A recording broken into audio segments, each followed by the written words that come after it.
my spooky friends. This is John, your host of Dairyland Frights, the paranormal podcast that covers everything spooky, creepy, and mysterious in the Midwest and beyond. And this is the best of 2024. Actually, I really had a hard choices here because all my guests were great. So check these out. I think you'll love them. And remember, go to my Patreon page. I'll become a Parascani. It's only $3. We get some behind the scenes stuff. You get to see the video of my pretty face and my guests' pretty faces and some other really cool stuff we put on there. So please also like and subscribe, rate us 5 stars. I really appreciate it. Thank you, everyone. And I look forward to a great 2025. This mythology is Native American. So I'll be reading, and I hope you like it. So the word Pawajis stems from the Native American tongue. The lore is associated with the Algonquin, the Ojibwe, and the Wampanoag tribes, among others. The root Bagwaj or Bagwaji actually means wilderness or wild. And so the native word is actually Bagwajinini, which then translates to a little person or a person of the woods or the wilderness or the wild. Mm-hmm. So if you really think about it, the word Bagwajinini kind of sounds like Pawajis, which is actually where it stems from. So the Native American word is Bagwajinini. Pawajis is like the way that us Native Americans came and we just modernized it or made it ours. Sure. So Pawajis are typically described as small creatures who dwell in the forest. They're about knee-high to 3 feet tall. Their faces are somewhat human-like. They've been described with front-facing eyes. They tend to have like larger noses. Sometimes they're described with like long ears or pointy ears. Kind of reminds me of like a troll or a goblin. Okay, right? Yeah, troll. Gotcha. Yeah. Their skin oftentimes is kind of gray, maybe smooth, or they'll have fur on them. And if not, even porcupine quills, which is kind of creepy that's interesting. and weird. Yeah. Yeah. Okay. But they walk on 2 legs. So you won't see them on 4. You'll see them on 2. Okay, got 2 legs. Gotcha. Yeah. So according to the Native American lore, these creatures have long existed in North America, way before the settlers came in. And for a while, the Bagwajinini or the Pawajis lived actually in harmony with humans. But apparently that changed. Uh-oh. Yes. So one legend from the Wampanoag says that everything between the Bagwajinini and the humans was great until humans got distracted with their relationship with Mashap. Now, Mashap is a giant, very benevolent creation or creator deity. And he is the person who was responsible for creating the Cape Cod area of Massachusetts. Okay.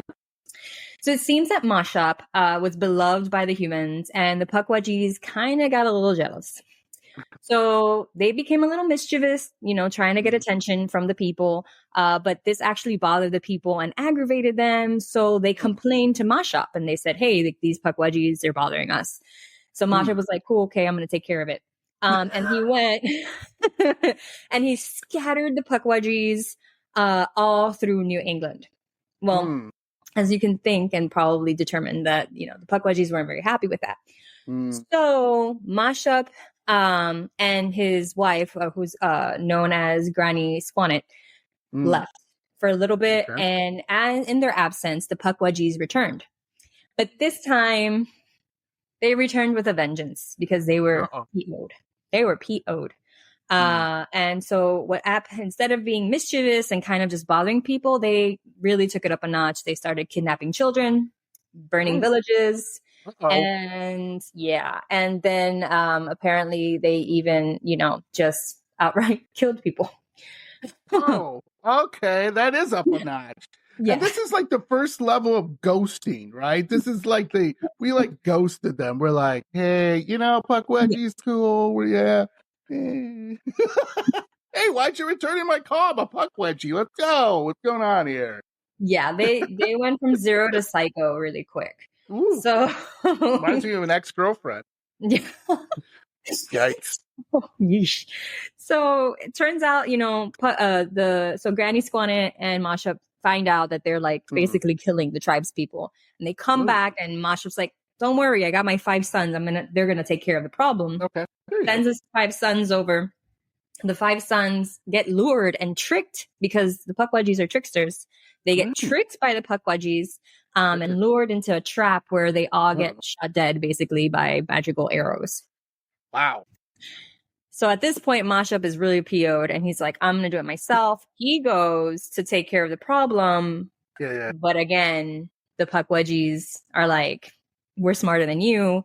And they lure Mashup to, I guess, this place in the woods where they shoot him with arrows. Now, the thing about the lore is it's not determined whether they kill Mashup or if Mashup just decides to, like, you know, turn it in, like, white flag, like, give up and leave. Right. Because he doesn't show up back in the lore after that, apparently, from what I was gathering. So it was pretty serious. Like, these Pawajis mean business. Yeah. And actually, yeah. So translate that to today. Pawajis are actually still known to be tricksters. They're also known as killers. They lure you to the cliffs and push you off. All right. Yeah. They shoot you with arrows, and they're known to also kidnap children. And they're shapeshifters, apparently. So they can shapeshift. That is a heck of a combination. A shapeshifter, I can trick you. I'm smarter than you. I'm going to push you off a cliff, and then I'm going to shoot you with an arrow just to make sure you're dead. Okay. No, and if that wasn't enough, apparently, when they kill you, they actually still have control of your spirit. What? I know. So, like, it translates to the other side. Like, these things are ridiculous. Like, I'm just like, what? Ridiculous. Yeah, they're probably my favorite cryptid. It's just it's so crazy. So apparently, obviously, if you see one, you're supposed to leave it alone. Like, don't interact with it, because the only way that it could really hurt you is by tricking you or is by luring you. So if you don't fall into its tricks, it's said that you should be safe. Okay. So, anything mention of how they trick you, Deborah? Is there anything, or could you take an educated guess of how they can trick you? You know, from Bill Russo is one of the people whose Pawajji stories kind of become like famous or viral, however you want to call it. He's been featured on Lore. He's been featured on the Discovery Channel and stuff like that. Gathering from his experience, it seems like they come off as innocent and like almost like friendly and kind of wanting to speak to you, like to try to speak to you. So imagine, you know, you're by yourself and you see this creature that sort of looks like a child, right? At first. Speak to you, you don't really understand what it is, and then you try to talk to it. Oh, sure. And then you go to it, and then that's all you need to do is really go to it, right? And then once you're in that sort of its proximity, it does whatever it does. So that is not, that is not good. Yeah, that's probably like other stories you've heard about, whether it be cryptids or ghosts or something, where they're like a little child or something, like crying, and you know your motherly instinct or your fatherly instinct takes over, and you don't think, wait a minute, I'm in the woods. And this thing's on, I don't know, side of a road, whatever, it doesn't matter. And okay, I'm going to go over and help it, right? And you don't think that, right? You just go over and help it, and then you're, well, stop. Exactly. No, exactly. So these things are really creepy. They're apparently also, where are Pawajis found? So we know Massachusetts, right? Actually in Massachusetts, they're mostly, a lot of the sightings happen in what's called the Bridgewater Triangle. Right. Yeah. So you're familiar with the Bridgewater Triangle. Yes, I am. So for those of you who are not familiar with the Bridgewater Triangle, it's there's basically an area of around 200 square miles. The points of the triangles are 3 towns known as, let me just make sure I have them right. Oh my God, Rehoboth, Freetown, and one more, which I don't remember right now. Abington. So Abington. So those three towns, they make up the points of this triangle. And this triangle is a really, really haunted, paranormal sort of hotspot, maybe even portals with vortex. Like it's just all kind of things have been reported there. So you can definitely see Pawajis there, but apparently you can also see them in the Midwest, sir, especially in Indiana. Oh, I'm not going to Indiana. Yeah. So in Indiana, there is this state park called Mounds State Park. And it's around that park that a few sightings have occurred. And so I wanted to look for a story that people really haven't heard before, because again, Bill Russo's story is so famous and everybody knows about his story. And it's just these things are really kind of elusive sometimes, or again, mistaken for other animals or children. So it's one of those things where I was like, all right, let's see if I can find a pretty cool story, especially one in Indiana, since, you know, Midwest stuff. Yes, thank you. And thank you. Yeah. So I did find one. I actually found this by chance, and I think it's a little bit creepier than Bill Russo's story. So this comes from a Facebook user, and she actually commented her story on another podcast's page. So she just was like, I've had a counter with this Pawajis. Let me tell my story. And I was like, okay. So this is her story. I'm not going to say names just like for anonymity. But I think it's creepy either way. Nice. So there was this woman. I'm going to call her Anne. She lived near Mounds State Park in Indiana. She's a mom with 2 kids. The oldest child of hers was 2 years old, and the youngest was about 6 to 8 months old. And around this time, it was nighttime, and it was around 2 to 3 a.m. And her little one, the infant, was crying. So she went to do what moms do and went to console her baby. And as she was consoling her baby, she was pacing around the room, you know, doing what moms do, trying to shush and feed and all that. But she noticed that every time she would approach the window, the baby would scream. And she's like, okay, well, that's weird. So she finally goes and looks out the window, and she sees this thing outside. And it's about 2 to 3 feet tall. It's standing outside. She stares hard at it, and she sees that it's like small, 2 to 3. It's wearing like a purple gown, apparently. It had a round nose, and its eyes were glowing red. So she's like, okay. She freaks out, and she calls her younger brother. She's like, I don't know what this is. Freaks out, calls her younger brother, and her younger brother's like, you're probably just seeing things. It's really late at night. If you want to shoo it away, just make some noise. So she's like, okay, well, I'm going to make some noise. So she opens the window and starts to make noise and try to like shoo it away. And this thing just stares dead ass, like right at her, and just stays put, just looking at her like, what are you doing, lady? And so she is like, okay, well, that didn't work. I'm gonna go downstairs, or, you know, to the front of the house. I'm not sure if there was a 2-story. I'm going to go to the front of the house, and I'm going to shoo it away myself. So she puts down her little baby. She goes to the front door. She opens the front door. Big mistake. No. She opens the front door, and she starts to like make noise to like, you know, shoo this thing away. And all of a sudden it darts toward her. Like it just like books it to her. And she slams the door. She gets this TV console that she had. She puts it in the front of the door, and she starts freaking out. Like she's just panicking. And she's like, I don't know what to do.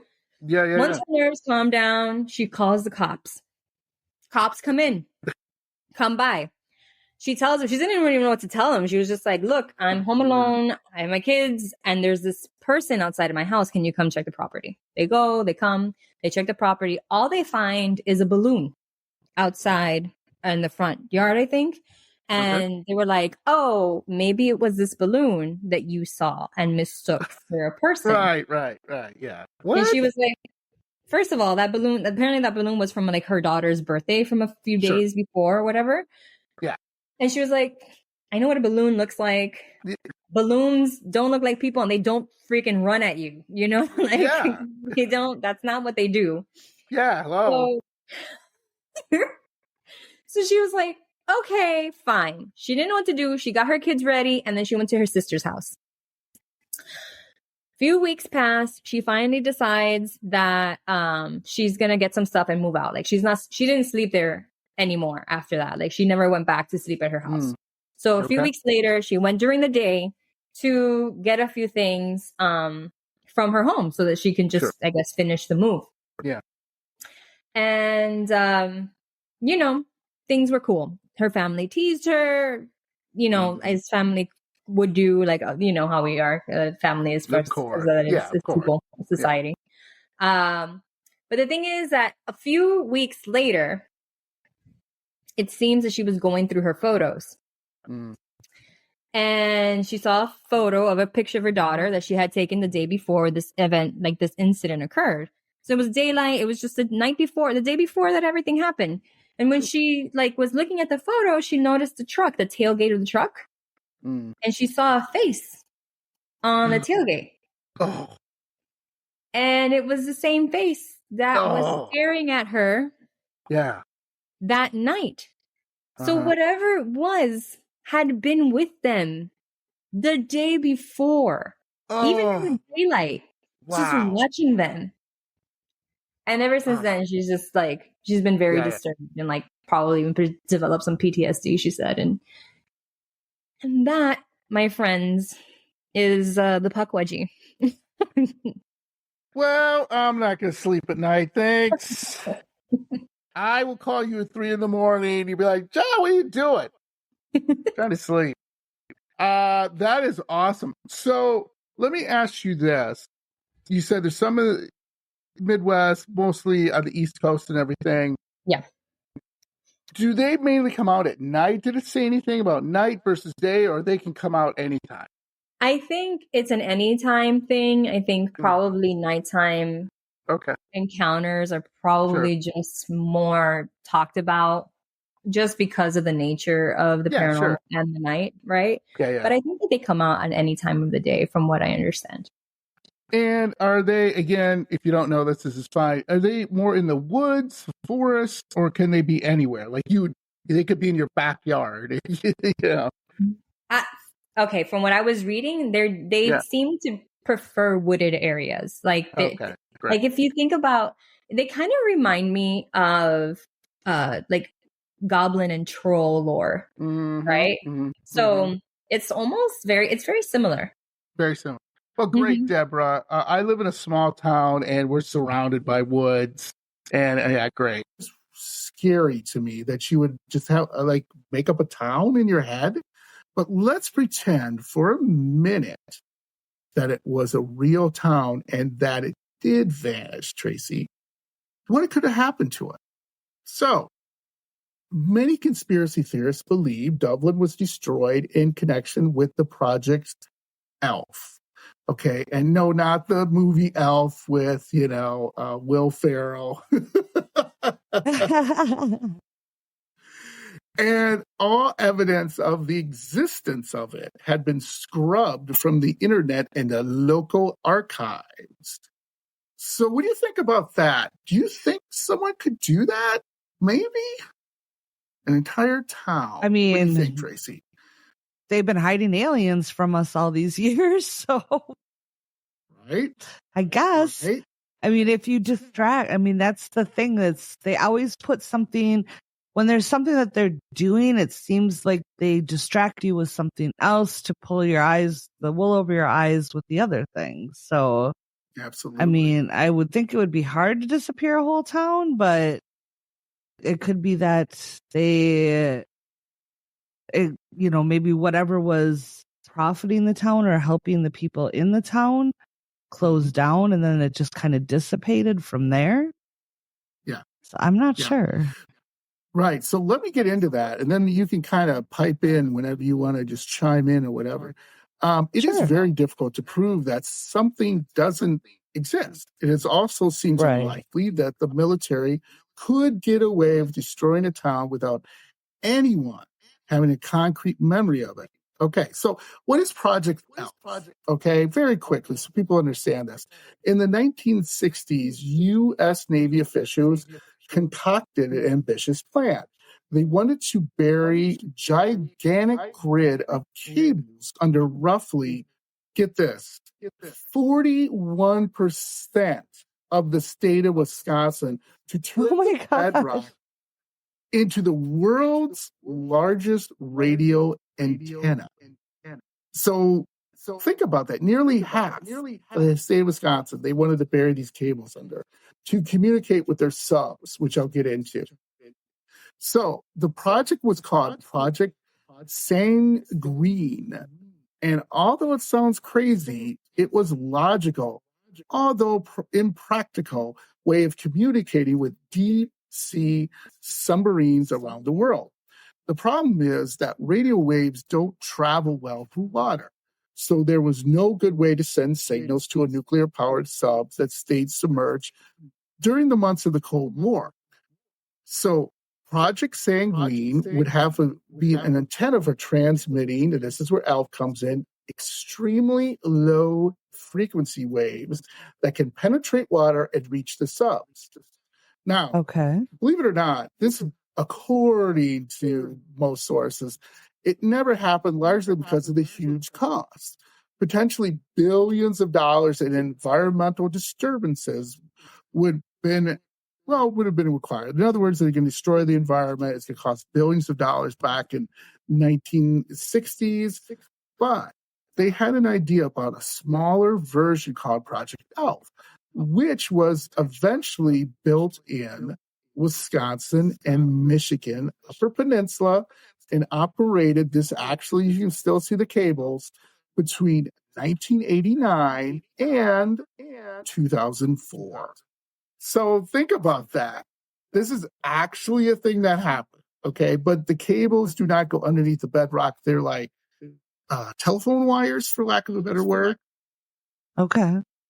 Which is scary in itself, because what kind of EMF is coming off of those? And I know for myself, when we had a cabin up in Swatera and they put the high power lines up there, and there was when Duluth had the big flooding what was that, like 10 years ago, maybe 8 years ago, when it took out like the zoo and everything, that flooding affected Swatera as well. And we went up there with our four-wheelers, and we had a trailer, our four-wheelers were on a trailer and we were hauling them and stuff.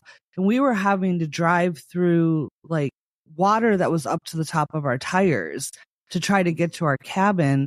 And the road was so soft, the trailer when we turned to go into the cabin, the trailer kind of slid into the ditch a little bit. And we got out, and we weren't even standing in water. It was just the fact that the ground was so wet that I felt like I had a million bugs in my hair. And it was from the high power lines. I had to get back into the car because I could not stand it. I'm like, what is it doing to my brain? If I can feel the electricity, I was like, we're not staying here. Sorry. Yeah, absolutely. So to make it work, one of the things people forget here is,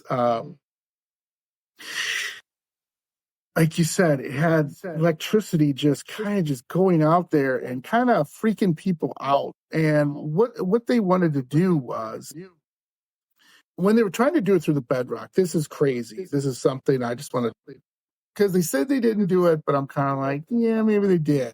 And they just didn't tell us. So the bedrock has a really good conductor of the electricity current when it was sent through it. So the current would throw in the ground in between, forming a huge loop to complete the circuit. Now, get this. The bedrock throbbed with electricity. So the electricity would be like coming into the bedrock, but would come out of the bedrock. You know what I mean? So it kind of like dissipate through there, and it'd create a magnetic field that would generate ELF waves. So in other words, yeah, you're going like into this huge magnetic field, which is never good for the human body, and it was just crazy. And it's the same thing once they started putting these basically high power lines up, the same thing would happen too. this area would just have these intrusive cables, and they would just tons of electricity and power is just coming off of these things, creating like this huge magnetic field in order to send the alpha waves to the subs. Now, the thing was, I know, right? But they did this so this is so stupid. And nothing against people in Wyoming or the Appalachians, but this is where they tested it, okay? So it's not like you have a lot of people in that area. And, in Upper Peninsula, and if you've ever been up there, if you love fishing, if you love hunting, if you love hiking, snowmobiling, whatever you love, you're an outdoors person, you go up there, right? Mm-hmm. Don't pronounce their lakes. Go ahead. So a lot of cultures also use mirrors for scrying, which is a kind of divination. And some of them, it had to be like a priest or priestess who would gaze into the mirror or the polished surface. Like in, let's see, South American culture, especially the Mayas, Incas, they used polished obsidian, which was native to those areas. Polished obsidian was used for scrying, and they would gaze into it for visions. And then when mirrors became more prominent throughout parts of Europe, it would be another way to speak to the gods through the mirror. So mirrors always held everywhere in the world. Now, we've hit 3 continents. Everywhere in the world, reflection held a really important place within culture. So again, breaking a mirror is an incredible act of misfortune in every culture. And part of that is because they were rare and expensive. Most people could not afford one. And if a mirror can hold a soul, imagine the mental distress of breaking one. It's really no surprise people thought of this as a bad luck kind of thing, because even a cracked mirror can, if you have a mirror at home with a crack in it, psychologists today say that can distort your view of how you see yourself. Like it can literally change your perception of who you are. I think that's fascinating. So I was able to find several studies on this when I was doing this research. And people who break mirrors literally see themselves differently, partially because of superstition and partially because of the distortion of their own image. I mean, think of any time, John, you see a distorted image, like a carnival mirror, right? Yeah. Where you're like either stretched out or you're squished or you're long or something. It definitely makes you see yourself differently. Now imagine seeing yourself through a cracked mirror all the time. It would definitely work on your brain after a while, because that's how you see yourself, literally. Yeah, absolutely. This is when I used to travel a lot for business. I was in Chicago one time, and I was in this older hotel, which is I wasn't in the Congress Plaza Hotel, which is hella haunted. It's really, we did an episode on that, but I was in a different one, and they had this huge mirror of probably about, I don't know, 7 foot tall, old antique mirror in the lobby. And when I walked past it, it just made me feel weird, and I don't know how old that mirror was. Okay. And, being that I love the paranormal, I love history. I mean, it's one of those huge ornate mirrors, with the wood outlet. Big old mirrors like that are amazing. Yeah. It's got like lions' heads on it or some crazy stuff. And it just, I said, I just remember walking past and going, well, this mirror has been here, I don't know, maybe since the 1800s, 1900s, and it's just seen thousands of people walk past it. And right? You got to wonder in a haunted place if somebody's looking out the other side at you. Right. Right. Right. Or maybe it's trapped some people. Who knows? I don't know. I mean, but mirrors are just something I'm just like, wow. Yeah. I'm just really careful about it. Well, I've got some more mirror stuff here you might enjoy. Yeah. Like what to do if you break a mirror? Can you counteract the bad luck charm? And according to superstition, the answer is yes, you can counteract the charm. So if you break a mirror, some ideas, some suggestions, you can walk in a circle 3 times. You should definitely reuse the broken mirror pieces or toss them into a south running stream. Now that might take some research wherever you are in the world to find a south running stream to use it to wipe the mirror pieces off. Now, you need to do any of these things within 7 hours. to counteract the 7 years. So if you had other plans, cancel them immediately and get busy. So I did read that you can take a single piece of the broken mirror and take it to a graveyard and bury it where spirits can't find it. I'm not sure why they couldn't find it there, but this is the legend. Okay. And that will help counteract the bad luck charm. Or hold on to it until it becomes a full moon, and then place it down on the ground and use it to reflect the full moon energy back, cleanse it, and then either reuse it or bury it somewhere. So these are a bunch of different ideas that if any of your listeners break a mirror, they can try some of these different options or whatever resonates with them to see if they can reverse the 7-year curse. Wow. That's really interesting. I didn't know you could do that. I thought you kind of stuck. It certainly wouldn't hurt to try, right? Oh, absolutely. Let's talk about vampires for a second. All right. I have to always take a moment to talk about vampires, right? So vampires and mirrors go together, right? Like peanut butter and jelly. Yes. And if you don't have a soul, you won't have a reflection. Thus, vampires don't have a reflection in mirrors. Some tellings also witches, werewolves, and wizards do not have reflections in mirrors. And those actually predate the story about the vampires. So this is historically because mirrors were lined with silver. Now, our mirrors today can be made out of like shiny plastic. In fact, I think a lot of them probably are.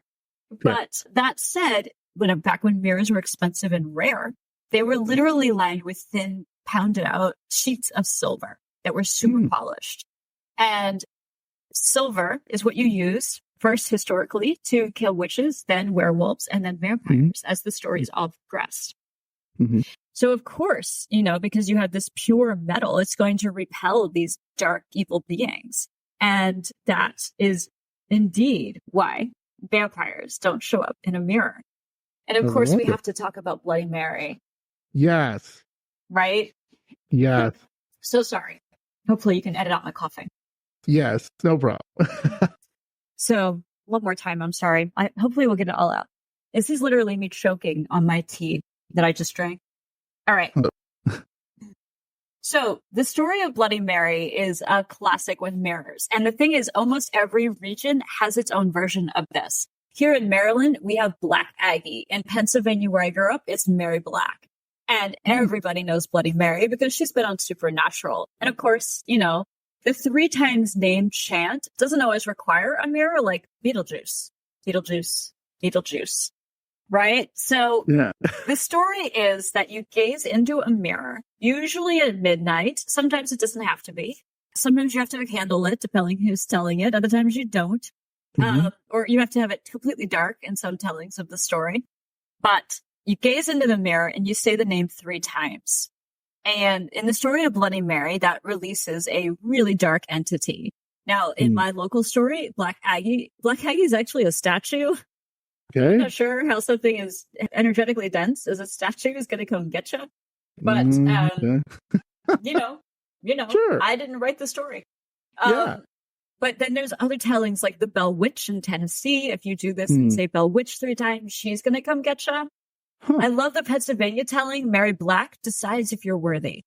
She decides if you're worthy of a wish. And if the answer is yes, after you chant her name and invoke her, she sends her familiar, of course, that's a black cat, and lets you know that she's decided to grant your wish. And if she's decided you are unworthy, you get nothing. No. Thanks a lot. Right? But the thing is, these date back at least to the 1700s. I can't find them going back any further, and it could be because mirrors were not widely available before that time. And so they existed, but they weren't widely available. So maybe that's when this tradition, should I call it game? Feels a little risky for a game, but tradition came to be more and more common. And nowadays, of course, everybody's got one of these. They're all over the world. Right. Asia has one for a demon named Paimon. There are so many of them that fall into this mirror 3-time chant category. It's a great mirror story. And have you ever had any other guests that had experience with this? There was one of my guests that said when they were a little kid, they did it and they thought they saw something, and then someone said they got touched, but they admitted they were little kids and they're probably like 8 or 9 years old, and they were just being strange. But I've heard of stories, people doing it, and Bloody Mary actually appearing in the mirror, and then bad luck befell them. And I don't know if that's the true story, how that works, but that's what I've read and heard in some story. So, it could be because mirrors are considered portals. Yeah. And in the tradition of Feng Shui, which is Chinese and over 3,000 years old, you never face two mirrors together because it creates an energy portal and spirits can come and go and whatever else can come and go as well. And it is also the Feng Shui tradition that I was talking about earlier that you should never place a mirror facing your bed. So because, your soul can get confused and end up going through the mirror portal instead of going back to your resting body. So that is a super old story. And, the Victorians had an interesting mirror tradition too. When somebody died in a house, they would cover the mirrors with black drapes because they didn't want the soul to move into one of the mirrors. They wanted the soul to leave, like to go out an open window or the door or something like that. They didn't want it to stick around and live in one of the mirrors. So all of the mirrors were always covered. And sometimes they say that if you didn't, the mirror itself would tarnish. Remember, these mirrors probably have real silver in them. Yeah. Or the mirror would suddenly become etched with the person's face, which sounds super eerie and mysterious. And I would love to see a mirror that was like that. So those are some of the mirror traditions and stories I have. And, this is a weird one. I'm going to share this one before we move on. This is an urban legend, probably, but it does date back to the 1700s. So on Halloween night, which is a minute away, but, make a note. If you look into the mirror at midnight on Halloween and you can peel an apple in one long continuous strip, you should toss it over your left shoulder with your right hand. And then your future lover's face will be revealed to you in the mirror. And if you want them, if you accept, you eat the apple. And if not, you throw it away. I love that. Why didn't I think of that? Oh, well. Too late now. So I do have a question about Bloody Mary. If you are old enough to drink, if you drink a Bloody Mary drink while calling a Bloody Mary, like what's going to happen? I've never tried it. I'm not sure. I don't think I've ever read about or talked to anyone who's done it either. But I'm going to keep my radar open for that, John. And if I hear, I'm going to drop you an email right away. Yeah, someone had to think about that. If they have, obviously, someone must have. Doing it. Yeah, someone must have. I'm doing it then I'll drop you an email. Perfect. Let me know what you see. And I don't think you should drink 3 Bloody Marys. What do you say her name? Just one. No, that could be. Then you'll definitely see all kinds of things. Yes, I'll be. Hey, Rissa, I'm really seeing spirits. But how many Bloody Marys did you have, John? 3, 4. Okay, right.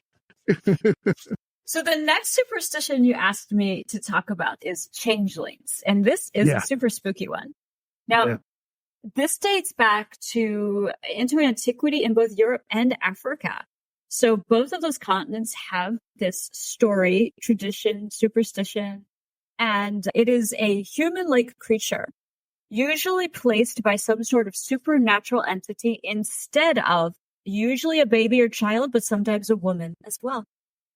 So basically, it is a human stolen by a fairy or an elf or a dwarf or some other kind of supernatural entity and replaced with some supernatural entity that kind of looks like that person or child, sometimes looks identical to that person or child. So in a lot of the European tellings, especially the Irish tellings, which are definitely the ones you can find the most about, you can identify a changeling. And I feel like some of these are giveaways. If your baby suddenly appears very sickly and doesn't grow at all, or if they have a beard or long teeth, it could be a changeling. Yeah. They could also start talking too early, suddenly play a lute.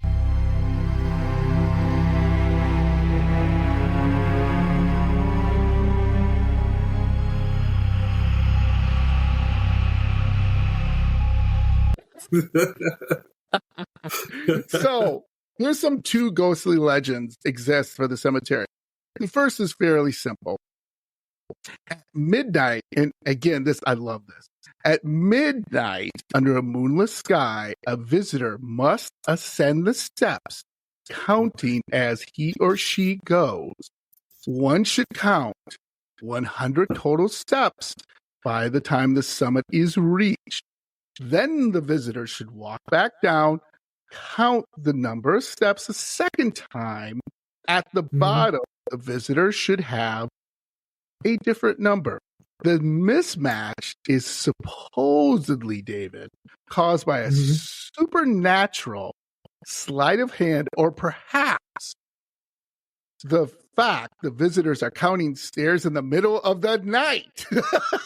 So, who's the judge of that? So, in other words, if you really want to die, which God, please don't anybody really want to die. Okay. Plenty of good therapists out there. And, please don't do that. Absolutely. Yes.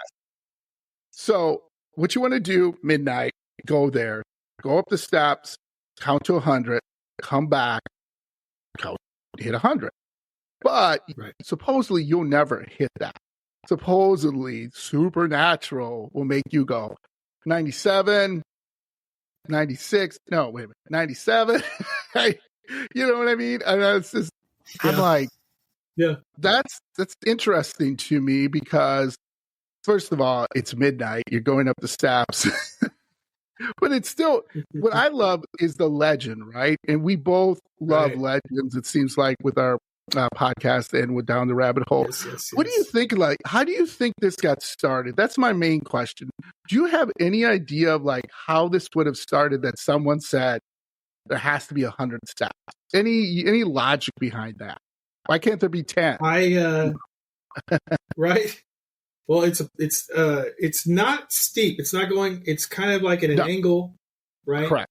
And so I think I would have to assume there's a legend or an actual story that matches up with this legend, right?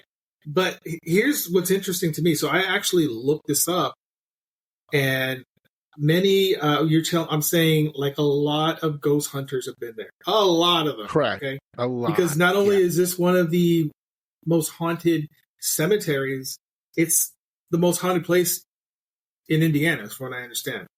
Correct. Right? Okay. Yes. Here's my theory on it, because I watched more than a few people do the numbers going all the way up. What was interesting to me is more than 5 of them would get to the top at 97. So for a minute there, I was thinking, oh, maybe it's 97. It's not actually 100, right? But that's not the case. Apparently it is 100. And then some of these people, when they were coming down, would only count 94. Right. I have a theory on that. And my theory is this. If this, let's say for argument's sake, it's real. Let's say it's a real legend. It actually happened. So I'm thinking that there's 3 steps and you're going up where something happens where you actually miss time. That's why you're counting 97. Oh, right. That's what I'm thinking. So what's supposed to happen, from what I understand, is once you get to the top, you're supposed to turn around. You're supposed to, there's 2 actually variations of it. You're supposed to turn around, and there's supposed to be the original caretaker, right? He's going to appear. Yes. Okay. He's going to touch you on your forehead, and then you're going to see in some sort of ghostly realm how you die, right? Correct. And then what's going to happen if you descend counting the steps again? If you get 100, you won't die that way. But if you descend and you miscount it, that's how you're going to die. And so I think when people descend and they count 94, there's a gap in time where maybe they're experiencing what is going to happen. They're being told in a way, this is how you're going to die. Yeah. And then they get down and it's gone. Well, they know, but they don't know. I love it too. I was like, love that's that. what I think. So Yes. that is very I don't know if I haven't watched all your episodes, but have you done anything like glitches in the Matrix where people have been go ahead. It's big. Glitches in the Matrix. People love glitches in the Matrix. There are some weird ones, right? There are some Very fake ones that you can see. But the ones that capture the imagination are the ones where someone is not moving at all, but you can see stuff actually moving around them. Right. Uh-huh. Yeah. And so those are kind of my favorite ones because they're very entertaining to watch. Can I prove them? Can anyone prove them? Yeah. Not really. Yeah. There's no way, but so very similar to what you're saying is the fact that people get there and then they slip as a time slip, and then who knows, right? Mm-hmm. So I don't. The second legend is far more sinister, kind of getting what you're talking about. In this account, visitors again should climb at the top of the stairs, counting as they go, arriving at the 100 steps at the top. On the summit, the visitor should turn around and look down the hill. A ghost of the first caretaker will appear, hello, and reveal how the visitor will die in a spectral vision. With the ghostly fortune finished, the visitor would descend the steps, counting again as he or she goes. At the bottom, if the number of steps is the same as the way up, then the vision is wrong. If there's a mismatch, the visitor will die in the manner revealed by the phantom caretaker. During this process, if the visitor leaves the path or does serpentine or skips, no, I just added that. La la la la la la la la, or gets a sled and tries to sled, okay. Or that. Doesn't count the steps, a devilish hand will force the person to the ground, leaving a deep red handprint for several days. There you go. So here's my story that matches up with that kind of. Cool. So when I was a young, foolish kid, every bad story sounds out like that, right? When you're a dumb kid, right? Well, I wasn't that young. I was about 23. Me and my buddy, we went to South Carolina. He just got a job down there, fresh out of college. I went down there. We both love the paranormal. So we went on a paranormal ghost tour. And the tour we went on was very similar to the story of the Bell Witch. Okay, if you don't know the Bell Witch, basically there's this entity that possessed this house, and it was a witch, and they tried strike. I'll do something on it, but there's tons of stuff on it if you want to go look up the Bell Witch. Yeah, I've covered that. We went very interesting. Very super interesting. Yeah, and also the conclusion to it is a little bit of a twist. Some stories have a little bit of a twist about maybe what the father was doing to the daughter, which is gross. And, that's a whole different thing. So anyway, we went on this tour, same thing. There was a witch in there. In this time, she fell in love with the farmer. His name was John. And he, like every man in that age, he was married with kids. And he's like, hey, get away, whatever. She did not take it so well, as often is that story, right? So she hung herself in the barn. So he and my guide is talking about this, and it's this really nice old farmstead you'd never guess that's haunted. Anyway, so you go into the barn. That's where the most activity is, and the guide is like, okay, blah blah blah blah. This is where she hung herself. So basically, John comes out to go to work. There she is, hung from one of the rafters of the barn, and she was this beautiful young lady. The guide says, it's terrible tragedy. So anyway, when you go into the barn, people have complained about being scratched, bruised, pushed. However, there are some times where Her name was Sarah, the woman who killed herself, who likes a young man and may do something to him. And when she said that, I was like 23. I was like, oh yeah.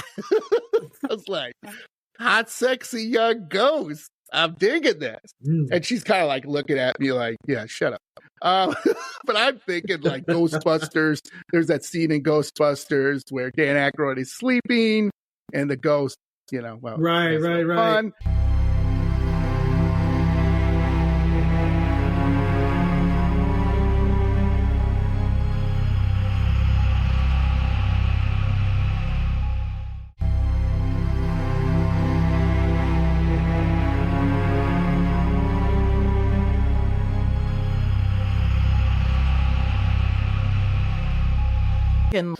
But going back to Wisconsin, I have a couple interesting stories. So this first one, this happened in Trego, Wisconsin in 2014. So Trego is like, I had to look it up because I'd never heard of it, but it's in very like northern Wisconsin, like northwest. So Northwoods, very forested. And this woman, Laura Ritchie, is a bartender. And at 1 a.m., she was driving home from work. And she saw a creature emerge from the woods. And she actually described this creature as being 10 feet tall. So taller than we would normally hear Wendigos being. So maybe there's something to the more they eat, the bigger they get. Bigger they get, sure. Yeah, maybe this one was very well fed. We don't know. But she describes it as having very long arms. Buffet. Yeah, maybe. She says long arms, gray, and the arms were almost long enough to the point that they dragged on the ground. And she said that it had very large eyes that glowed like an orangish color, which I just think is funny because like the Mothman story from earlier in Chicago, like kind of described it the same way. Like, she even said like they glowed like reflectors, I believe, in the story. So it's like gray in color, very tall, large eyes, large head, like reflector eyes. It's just kind of interesting how similar some people describe some of these stories. But her immediate thought, which I also think is interesting, is that it was an alien. Like that's what she immediately thought in her head was like a gray alien. But after she kind of told a couple people about her experience, she learned about Wendigos, and then she thought that kind of fit the description better of what she saw than an alien. So now she believes that it was a Wendigo now that she's learned more about Wendigos. So that's interesting. She said, she was driving, so it didn't like attack her or anything like that. But definitely an interesting experience. I would recommend watching like this episode. It is kind of interesting to watch the interviews for sure. Although you do have to pay, it's on Amazon Prime, but you have to pay $3 to watch it. But unless you have Discovery Plus, then you can, Okay, great, I do. Oh, well, there you go. Now, then you can watch it whenever. So yeah, that was interesting. And then the next witness, this happened in Rice Lake, Wisconsin in 2006, which I believe is actually pretty close to Trego. So pretty from close. what I saw. Yeah. And this woman is Christy Rogers. She's actually a paranormal investigator. So I think like she was with a couple friends of hers and they were investigating. I can't remember if they were investigating the Wendigo or if it was something else, but they were in a canoe in the water. And she said that suddenly they felt something come up under their canoe and like push it up, and it knocked her and her friend into the water. And she felt, and it was like night, like it was, a calm like lake that they were on. So there's like no reason that something like that should happen.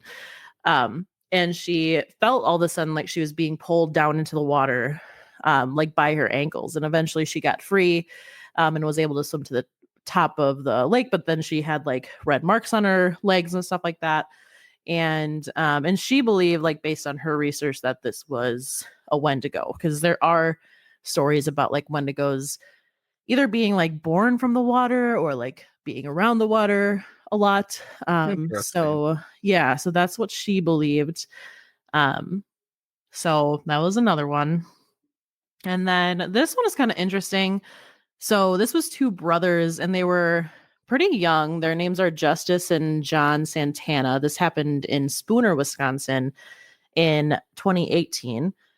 And I want to say like the older brother, Justice, I believe the older brother's Justice. No, John is the older brother. He looked like he was maybe like 16, and the younger brother, Justice, looked like he was maybe like 12 or 13.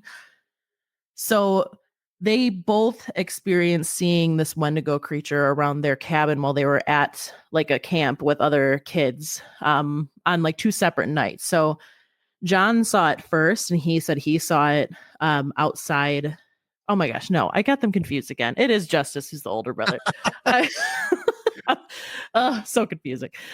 Justice saw it first, the older brother. He was playing cards with a friend in the cabin, and he said he almost thought he saw like a big moth outside, and so he like it caught his eye and he looked out, but then he realized that it wasn't like 2 wings, it was 2 eyes that he was seeing, and he saw this thing's like face like kind of leaning down to look into the cabin. And he like made eye contact with it for like 5 seconds, and he said he was just like terrified, and then the thing like ran off, as you would be if that happened. But I think that is the only time he saw it. So he, and he didn't report it to anyone. I think his friend saw it too, but he was kind of freaked out and didn't know if he like believed what he saw, so he just kind of kept it to himself. But then the next day, I believe his brother John saw it while he was outside, like returning to the cabin. So he was near the door of the cabin, and he kind of like looked to his side, and he was with another kid his age, and he saw a creature that was like 6 to 7 feet tall. And he said it like looked like a person, but it like was so big, and it was so skinny, and like white, and he knew it wasn't a human. And apparently, according to him, this thing started running at he and his friend, and they took off running, eventually got back to the cabin.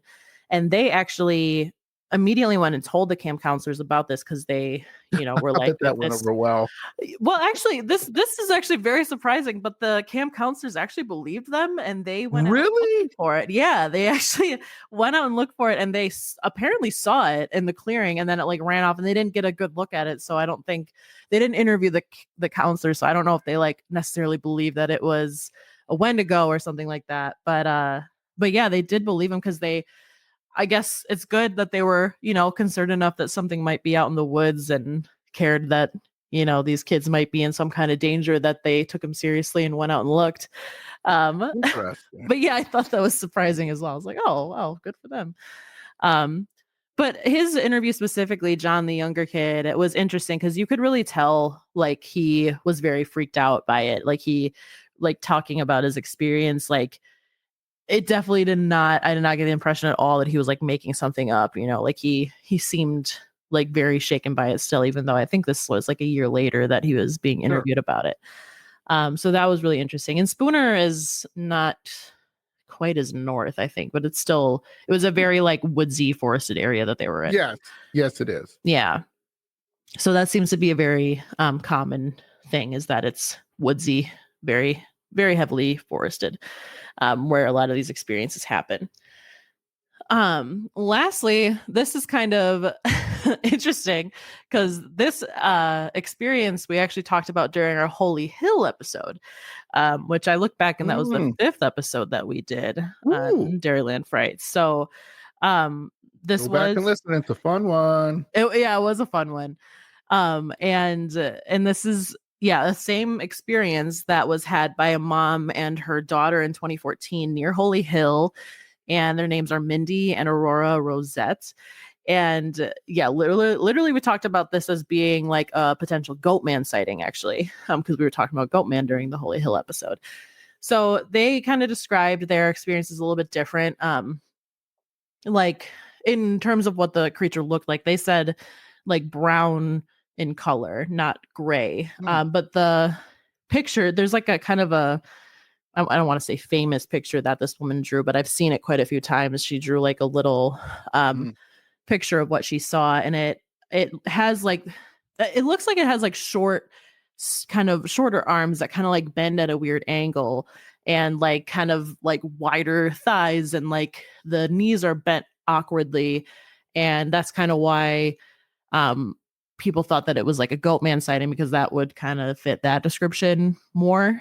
because the Wendigo usually has like long arms and like really skinny legs. So, but she kind of said that maybe she was thinking it was a Wendigo. Also had a very large head, notably. And Aurora, the daughter, said the first thing that she thought was that it might be an alien, which is interesting.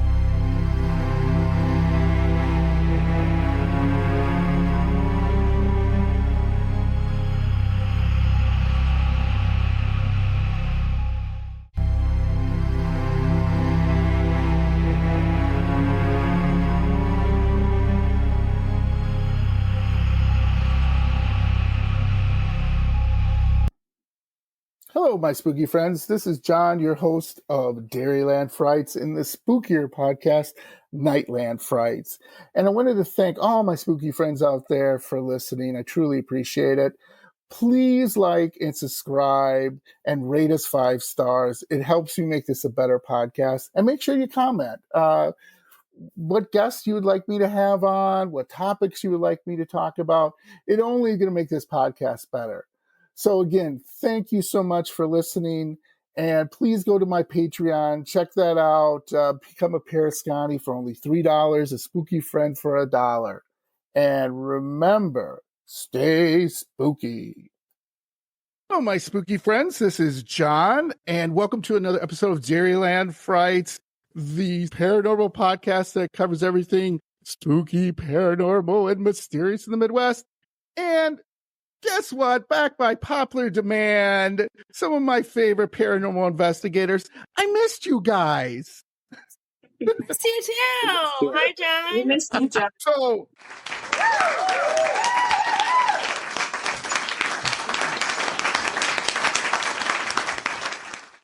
You know, I think we were getting a lot of REM pod hits, but you guys remember, but not too much coming through on the spirit box. okay. All right. Well, another interesting thing really quick is I think, Nick, you left an audio recorder up in that bedroom when we left to go to dinner. And what happened to it? It got deleted. Yeah. Really? The audio itself physically was deleted from it. Like, did someone, and that's where my whole brain goes, did somebody actually watch us pull up and watch us go in? And were there two girls in that house? And did they go upstairs and touch things and delete We stuff? didn't hear anybody going up the stairs or the audio. It's just all very odd. And that's where the whole paranormal thing comes in with, okay, so did something unseen delete that report? Okay. Yeah. Because the only reason I asked that, because people have said that when they've taken the little ball or whatever, and they throw it up the steps or something or whatever they've done with a little ball, it will return to them. Yeah. Nothing like that. We did put the ball at the top of the stairs because we had seen other teams do that. Nothing happened with the ball. I did try to see how easy it is for the ball to roll, like if that top of the stairs had a slope to it, and it doesn't. So it does take some effort to push that ball down the stairs. It does. Yeah. Okay. Yeah. Great. So without further ado here, we have, I should say, from Jackie and their team, they have a EVP.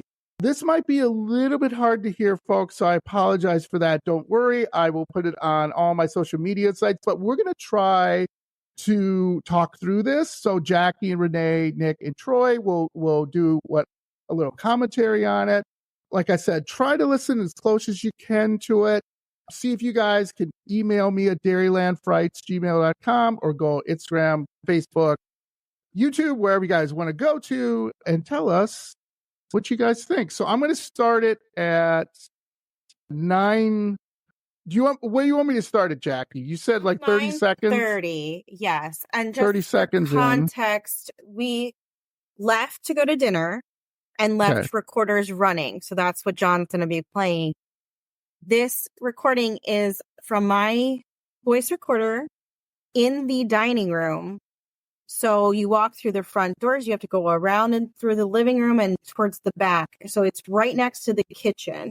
And in the kitchen, Troy also had a recorder as well. And the same exact thing was on his recorder. But yeah, his was closest to the back door. So just keep that in mind when you're listening.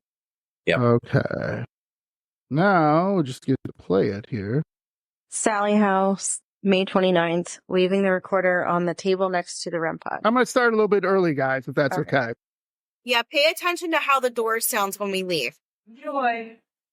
Alright, I've got my recorder down. We are leaving. That was me.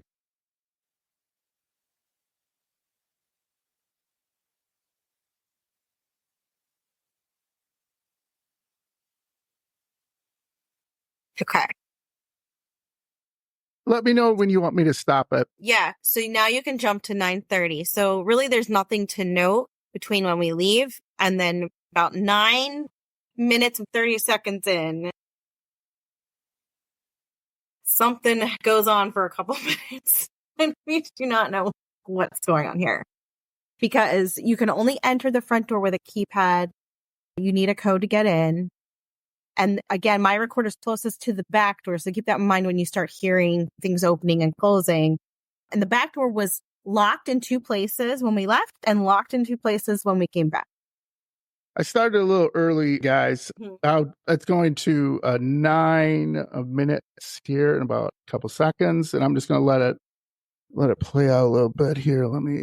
Okay. Yeah, and we're really curious to hear what the listeners think of this because we go back and forth all the time. Like, was this paranormal? Are these real people? If so, how did they get in? Okay, we're about 10 seconds out. That refrigerator sucks.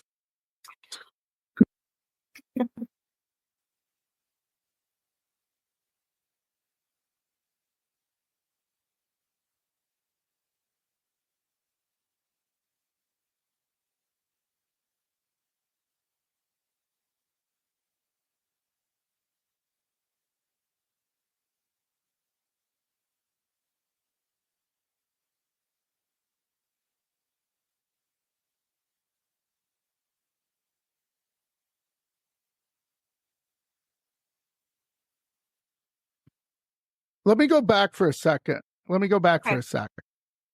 Just so people can hear the door open again. Or whatever the heck it is. Because that's freaky. So a few things that's really interesting about that is I think on my recorder, the creaking noise was louder. And my recorder was further away from the front door. Yours was right next to the back door. Yes, which doesn't make sense. And we were opening cabinets and all different things in the kitchen where my recorder was. And the one cabinet actually sounded exactly like that creaking noise. Okay. And if somebody were to come in the front door, I feel like you would hear the outside screen door opening and closing because that also made a noise as you could hear when we left. But you don't hear that in this audio recording. All right. I went back to 9:32. It'll be coming up soon.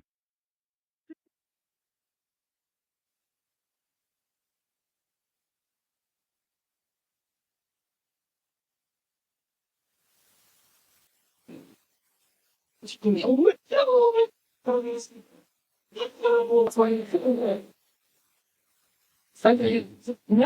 I'm sorry. What? Yeah.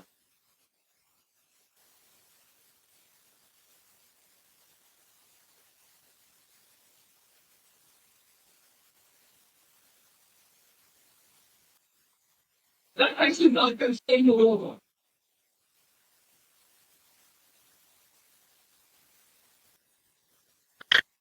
Do you guys want me to stop it? No, keep going.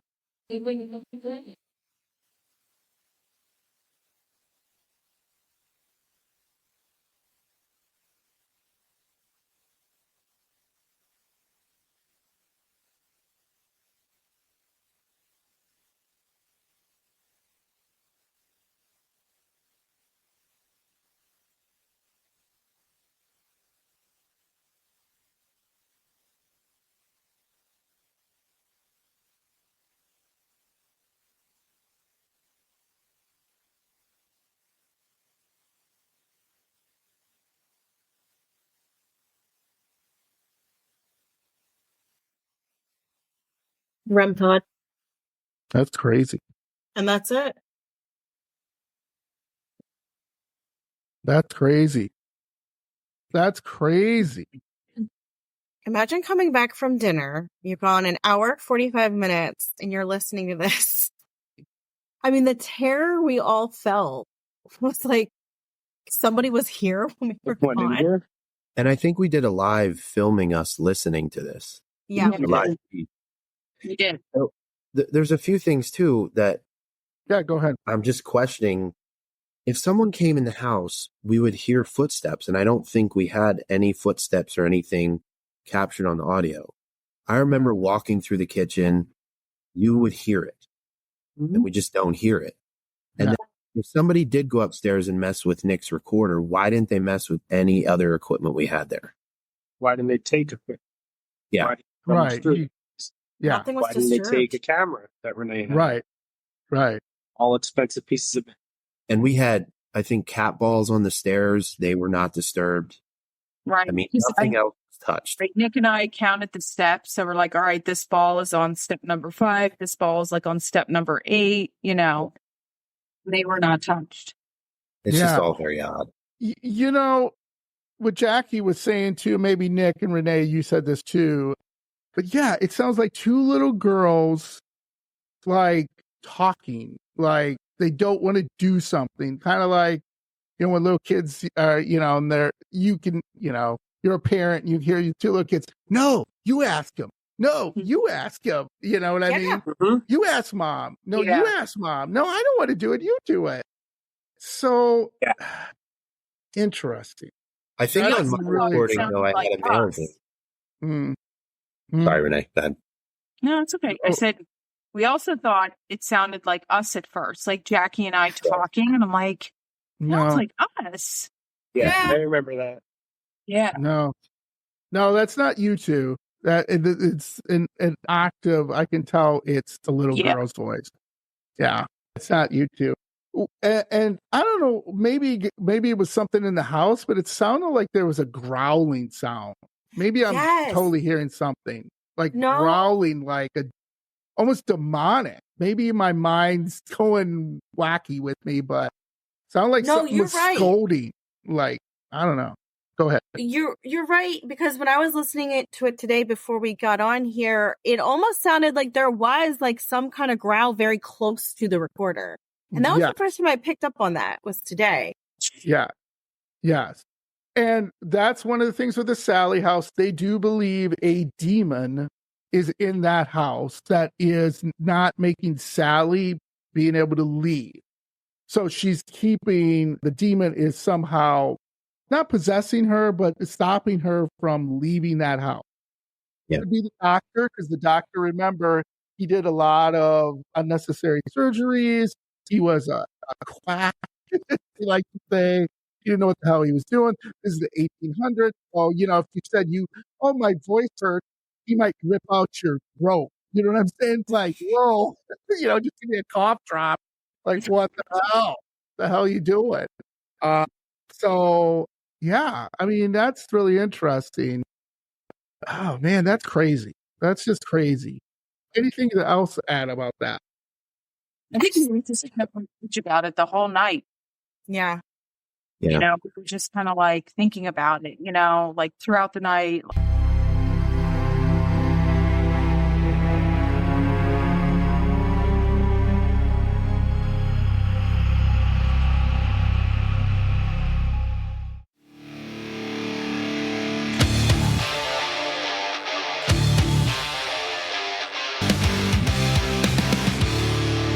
Yeah. So, like, wow. Strictly to procreate. Yeah, which is scary. By the way, if anybody wonders about the kids, don't try to find them. They don't want to have anything to do with their father. They're fine. They're good kids, I guess. That's what people say. Years passed, though, and now we're going to get into, like I said, I didn't get too much into good old Herbie. Right. Years passed while the estate, the mansion really stood empty, and it was on the market now for really cheap. So it was sold to Rob and Vicky Graves. By the way, their kids still own it. It's still under their ownership and everything. The mansion had been gutted after it was vacated and everything in it was new. So they just gutted everything, and the Graves thought, and this is where it goes bad, everything is that bad was gone. So they gutted the whole thing, got rid of everything, said, we're starting anew. Here we go, right? Okay. Now, everything seemed great in their new home except one day when Vicky Graves experienced an unexplained occurrence. She had attempted to vacuum up gravel from underneath a lush indoor pool. The gravel had been tracked in by the kids, but the vacuum kept on coming unplugged at the extension cord without any explainable reason for the unplugging. So Vicky was a little confused when it happened 3 times in a row.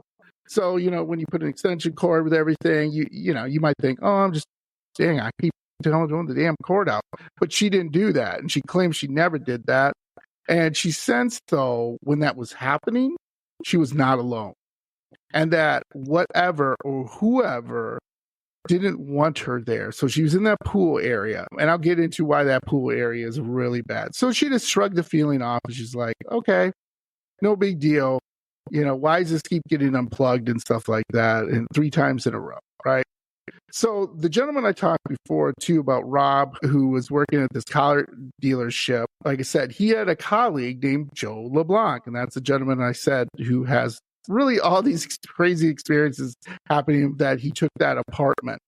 So one of the things he started talking to Rob about, this is why he moved into the apartment. Joe basically told Rob one day, hey, man, I have this terrible daily commute to work, and I'm always late for work, at the dealership here.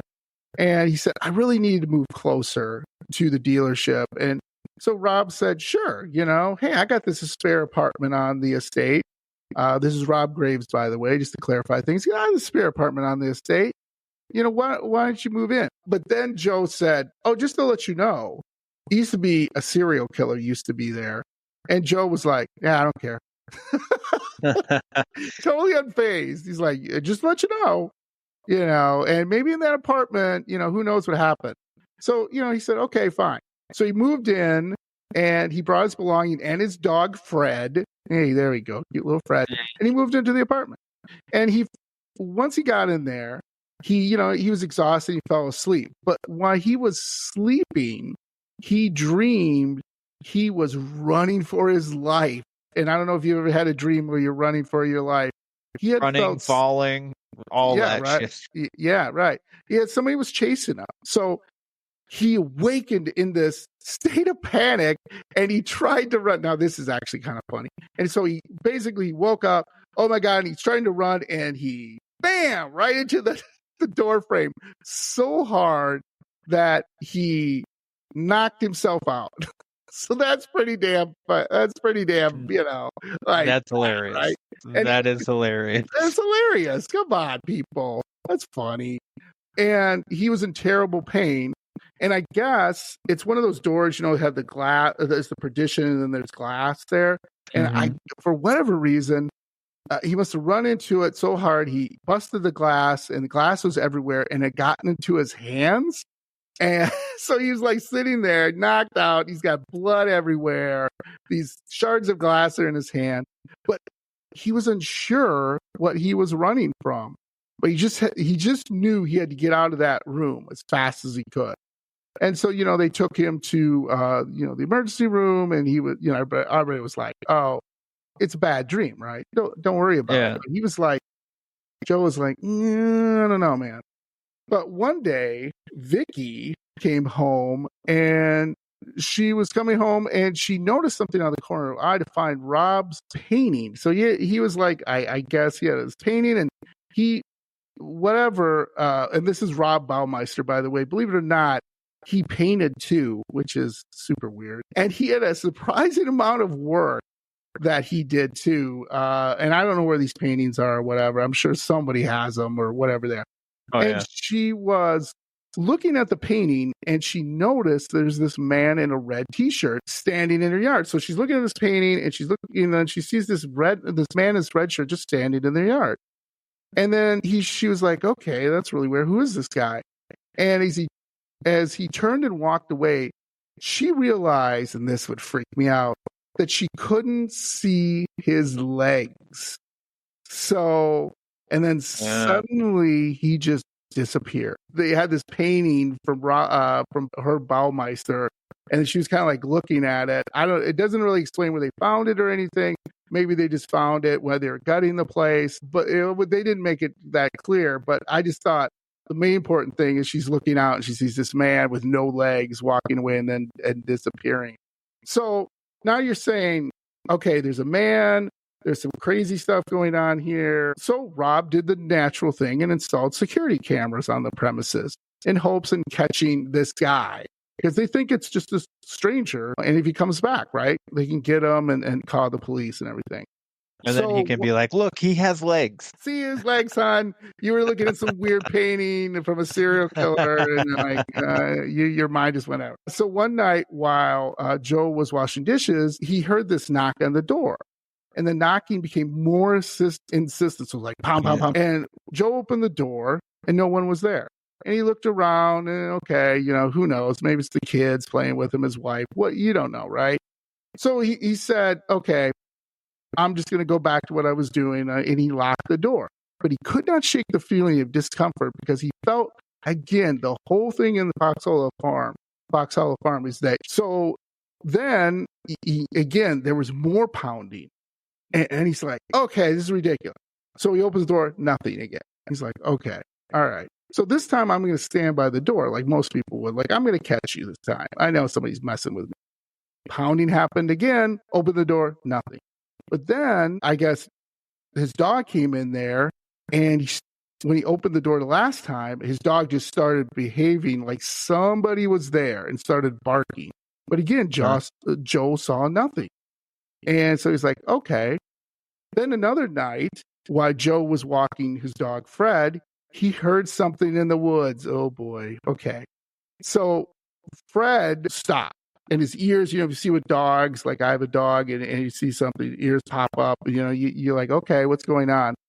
And he just heard something weird in the woods. And guess what? He saw the man in the red T-shirt again in the woods. And the stranger this time was like heading into the woods.